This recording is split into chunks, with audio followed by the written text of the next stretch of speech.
Tapos ang gusto mo ngayon, kasal o break? Ano? Sige na, di ba sabi mo sa akin, kasal mo. Tapos ngayon mamili ka, kasal o break? Grabe naman to. Huwag mo akong papiliin sa mga bagay-bagay na ganyan. Kasi nga, hindi pa nga ako handa. Oo nga, nung nanliligaw ako, syempre pinangakuan ka na. Huwag mo munang asahang tutuparin ko yun. Kasi yung pangako, mahabang panahon niyang pinag-iisipan. Hindi basta-basta yan. Yan naman ang hirap sa inyo. Pero ang tagal na eh. O bakit ilang buwan pa lang naman tayo? 8 months.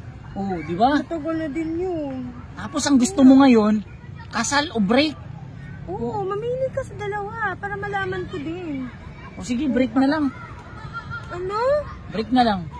Break? Oo, total, pinipilit mo naman ako eh. Mahal eh, kasi break mo pinipili mo eh. Hindi naman sa hindi kita mahal. Alam mo, kaya ko namang ibigay ang mga ganyang bagay, pero siyempre, pinag-iisipan yan, at saka huwag mo laging iisipin na hindi kita mahal. Bakit break agad yung pinili mo? Bakit hindi kasal?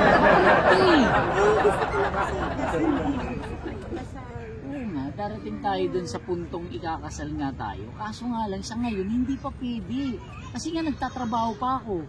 Inaantay ko pa yung promotion ng opisina. Inaantay ko pa maging manager ako. Ikilan pa yun, Diyos ko. Yun na nga, hindi pa na... Ano ka ba, babe? Inaantay pa lang natin na kung kailan ako ma-promote bilang manager. Kasi, isipin mo kapag ka-manager na ako, maibibigay ko na kung ano yung mga gusto mo. Mabibili ko na kung ano yung mga nais mo. Bahay, kotse. Magiging Kasi yung break yung piliin mo. Kasi nga, hindi mo talaga ako mahal. Hindi kita mahal. Alam mo bang mahal sa lahat ng naging babae ko, ikaw lang yung kakaiba. Kakaiba? Oo, kasi... Lahat na naging babae mo, so ang dami pa ng babae. Dati yun, nung hindi pa tayo. Pero ngayon kasi, iba na. Ikaw na lang yung nag-iisa. Oo, kasi yung mga Pasko, alam mo kung saan ko dinadala yun? Doon sa Pandiinan. Ito nga, buti nga dinadala kita rito. Sa park ko. Tingnan mo, napakaganda rito. Tapos ngayon, break? Hindi mo, mas napili mo pa yung break. So, ibig sabihin, hindi mo nga talaga ako mahal. Mahal kita. Hanggang ano ka lang, paasa ka lang sa kasal-kasal na yan. Darating tayo dun sa punto na darating tayo dun sa punto na kasal o kaya syempre, marami tayong pangarap. Gusto nating magkaroon ng ano. At saka, alam mo kasi yung kasal, may karugtong na kaakibat yan eh. Baka pagkasal na tayo, sakalin mo ako. Hindi mo na ako payagang tumingin sa ibang babae. Siyempre, kahit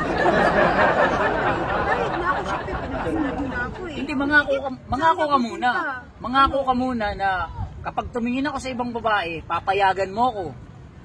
Kapag may nakita kang kausap ko, papayagan mo ko. At saka gusto ko, hindi ka magsiselos.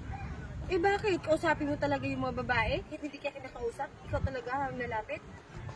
Siyempre, kaya mo nga ako pinakasalan kasi nga, may tiwala ka eh. Kasi, kung kasal na tayo, tapos wala kang tiwala, di ba? Siyempre, magtiwala lang ako sa'yo kung pakasalan ako. So, ngayon, mamili ka. Wala pa nga ako pang pakasal. Empleyado pa lang ako ng pwede kumpanya. naman sa Antayin mo ako maging manager. Pwede naman kahit sa civil eh. Wala namang gastos yun. Hindi pwedeng basta-basta gusto ko pag kinasal tayo in grande. Yung tipong ang venue natin Manila Hotel. Tapos yung simbahan natin, yung pinakalumang simbahan dito sa Pilipinas. Alam mo yung Cebu? Doon. Sa Cebu pa tayo pakasal? Ilan pa nga? Ilan pa? Pag naging manager nga ako, ito naman. Diyos ko, kailan ka pa maging manager? Asar na ako eh. Yun nga ilang taon na ako sa work ko, tapos tayo, 8 months pa lang naman, tapos nagmamadali ka. Ano kaya, ikaw kaya i-break ko? So, di mo nga ako mahal. Ha? Mahal kita, kaso nga lang, hindi mo nga ako inuunawa. Kailangan sa isang relasyon, give and take. Diba? Bisis na kita pinagano kayo.